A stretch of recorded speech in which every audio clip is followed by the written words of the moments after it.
¿Qué tal? Muy buenas tardes. El pasado viernes en el periódico Monitor se publicó una nota que hablaba sobre cómo en el día de mercado aquí en Tejupilco se dan las relaciones comerciales entre unas personas que ofrecen gratis una pomada que dicen le sirve para sanar cualquier enfermedad e incluso se ofrecen a darle una pequeña sobadita para que la gente se percate de las bondades de los ungüentos mágicos y generalmente siempre terminan vendiendo su pomada. Lo mismo pasa en los camiones, en los autobuses. Salen uno de Toluca y se suben cuates que traen pastillas, remedios, tés, ungüentos, cafeaspirinas que mágicamente sanan cualquier enfermedad. Y lo increíble es que la gente compra. ¿Por qué pasa eso? Pues porque la gente es profundamente ignorante. No hay otra explicación. Bueno, pues el día de ayer me tocó por primera vez asistir a una amistad que hacía mucho tiempo no veía y que me pidió de una manera especial que le llevara unos libros que le urgían a una escuela de Temascaltepec.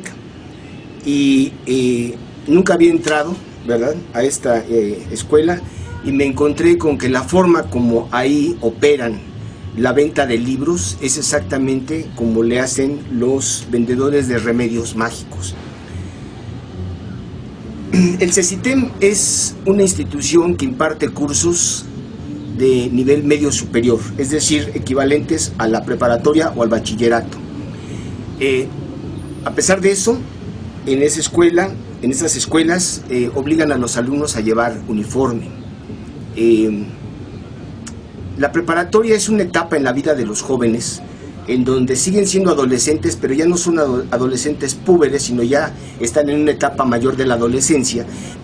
Yo me recuerdo muy bien cuando hice la preparatoria, es la etapa en la que uno comienza a imaginarse que puede hacer transformaciones radicales en el mundo, a suponerse ya todo un profesionista, toda una persona que va creciendo, y veo con mucha desesperación que no es así como hoy en día se privilegia ese medio en las escuelas preparatorias o como en el CECITEM de educación media superior. Aparte de los uniformes, prevalece mucho, de una manera enorme, el miedo. Parece que todo el mundo tiene miedo. Miedo de los maestros miedos de los otros maestros, los otros maestros miedos del director. Y Peña Nieto. Enormes fotos de Peña Nieto que yo no me explico por qué están ahí, ¿sí? Todavía fuera del gobernador y ni así debe de ser, pero no de Peña Nieto. Bueno, soberbia. Los maestros que yo vi tenían miedo y tenían soberbia. Hay un buen amigo que también vende libros que se llama Viliulfo Gaspar, y un día me decía que su principal ventaja para vender libros en esta región es que no tenía competencia. No le pude contestar a nadie, él mismo me dijo, ¿sabe por qué no tengo competencia? Porque me puedo esperar yo 4, 5, 6 horas a que me reciba el director y nadie aguanta lo que yo aguanto, ¿sí? Entonces, es la única manera como uno puede tener acceso a este tipo de mercados, en donde parece que todas las frustraciones que tienen los maestros fuera de las aulas en donde están trabajando, ahí se convierten en poderes y entonces se sienten personajes que pueden hacer y deshacer a su gusto. No tienen un sentido real de cómo son las cosas. Como también tuve que esperar el día de ayer y cada vez se me desarrolla más el olfato de periodista, comencé a preguntarles a los muchachos con uniforme, que es castrante, ¿no?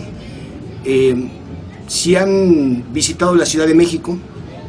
De 10 que le pregunté, ninguno lo había hecho. Es decir, tampoco quiere decir que no han ido al Museo de Antropología o al Museo del Papalote, que no han ido a una función de teatro, que no han entrado a una exhibición de una orquesta sinfónica, nada. están estudiando en una escuela en donde los maestros tienen mucho miedo y son muy soberbios. Bueno, esto que ayer me pareció algo que me indignó, la verdad, me desesperó. Nunca lo había hecho, yo creo que no lo voy a volver a hacer. Y además, inmediatamente afloró este otro rasgo que es muy típico del magisterio mexiquense. Es que ya no le vamos a comprar. Pues no me compres, ¿no? Punto. No me compres. No, eso ya no se los dije porque hubiera sido demasiado. Pero en realidad yo ya tenía la respuesta, ¿no? Lo viví en el restaurante La Misión. O se hacen las cosas como quieren o no vuelven a comprar. Tengo anécdotas verdaderamente simpáticos, ¿no? En el restaurante, sujetos que a lo mucho no les doy más posibilidades de beber pulque o horchata, y sin embargo se ofendían porque no les daban whiskies de 18 años, por ejemplo. Esa es una pequeña muestra de lo que ahora se está presentando en una película que Televisa ha puesto a partir del viernes pasado en cartelera cinematográfica, que se llama De Panzazo. Antes que nada, quiero precisar dos observaciones que son importantes para entender esta película. Por un lado, es la intención política que tiene Televisa para golpear y para tratar de disminuir el poder que ha acumulado el Bester Gordillo. Es decir, es un golpe político contra el Bester Gordillo, sin duda alguna. De ella depende todo el magisterio, a pesar de que aquí en el Estado de México dicen que no, y que se ufanan los comisionados, delegados y toda esa fauna, todos esos chacales y llenas que medran con puestos en lugares intermedios entre los maestros que realmente hacen su trabajo y las autoridades estatales encargadas de la educación. Toda esa chacalería, todos esos ese sector vividor que está operando como brazo político a favor del Bester Gordillo, se ufanan de que en el Estado de México se hacen millonarios en 3 años, en cambio en el CENTE nacional tardarían 10 años, por eso son felices. Bueno, pues a pesar de eso, de la intención política, hay otra observación que hay que tener muy claro. Televisa en ningún momento, es decir, Loret de Mola, menciona que es corresponsable del nivel de educación que tiene México. Televisa no nada más es parte de la mala educación, sino que se beneficia de ella. No obstante, a pesar de que nos prestemos a un juego político de un factor de poder real, sin duda alguna que la película demuestra y pone en la picota un sistema que es actualmente el peor cáncer que tiene México. El magisterio es el cáncer de México, ¿sí? Es un magisterio además desfasado. Ahorita estaba leyendo en la noticia que da en el periódico Monitor hoy, al director de la Normal diciendo que ya va a haber maestros bilingües. Después de 30 años que el hablar inglés es algo prácticamente natural para todo aquel que se quiere preparar como profesionista, aquí ahorita van a empezar a tener una enseñanza bilingüe. No sabe hablar en español, para acabar pronto. La película De Panzazo trae cifras alarmantes, como por ejemplo que 14 millones de alumnos no entienden lo que leen, ¿sí? Es decir, supuestamente saben leer, pero no entienden lo que leen. También se señala que sí hay recursos, que 1 peso de cada 3 pesos del presupuesto se destina al sector educativo, pero nos encontramos con que existe un sindicato que asfixia, que aplasta y que manipula esos recursos, que tiene controladas las secretarías, tanto federal como en los estados, pone y coloca a los que deben estar al frente de las secretarías, el sindicato. Es un hecho real, se le ha preguntado al Bester Gordillo por qué y evade las respuestas. No se sabe cuántos maestros son, no se sabe cuántas cuotas se cobran, no lo quiere decir por estrategia política, dice en la película, y Loret de Mola lo resalta de una manera, una manera que es uno de los principales problemas. ¿Cuál es el origen del Bester Gordillo? Eso sería algo importante por donde empezar. El Bester Gordillo se convirtió en líder del CENTE a la caída de Carlos Jongitud Barrios. Y Carlos Jongitud Barrios, que lleva ya como 20 años como dirigente del sindicato de maestros, bastó en una hora a Carlos Salinas de Gortari, después de una operación política que realizó Manuel Bartlett, citarlo en Los Pinos y salir de ahí desencajado, dice la revista Proceso. Ya no era el líder. Y su amante, su querida, su vieja, su mujer, el Bester Gordillo, se convirtió en la líder. ¿Por qué fue ella? Bueno, pues es muy fácil, En ese momento México se aprestaba a firmar un tratado comercial con Estados Unidos. Ese tratado comercial significaba que los gringos decían, ¿sabes qué? Mira, yo tengo 100,000 millones de dólares que te puedo vender ahorita. ¿Tú qué me das a cambio y cómo me los pagas? Ok, tenemos petróleo, muy bien, son 30,000 millones de dólares. ¿Qué más tienes? Pues tenemos exportaciones que tú mismo puedes venir a colocarte en México y reexportar, que es la famosa industria que está exportando en México. Muy bien, son 25,000 millones, 55,000. ¿Qué más tienes? Exportamos aguacates, camarones, muy bien, son 10,000. ¿Qué más tienes? Pues nada más. Pues entonces, ¿cómo le hacemos? Pues dale en la torre a la educación, cancela las expectativas de desarrollo profesional de los estudiantes y que se vayan a trabajar y que nos manden remesas.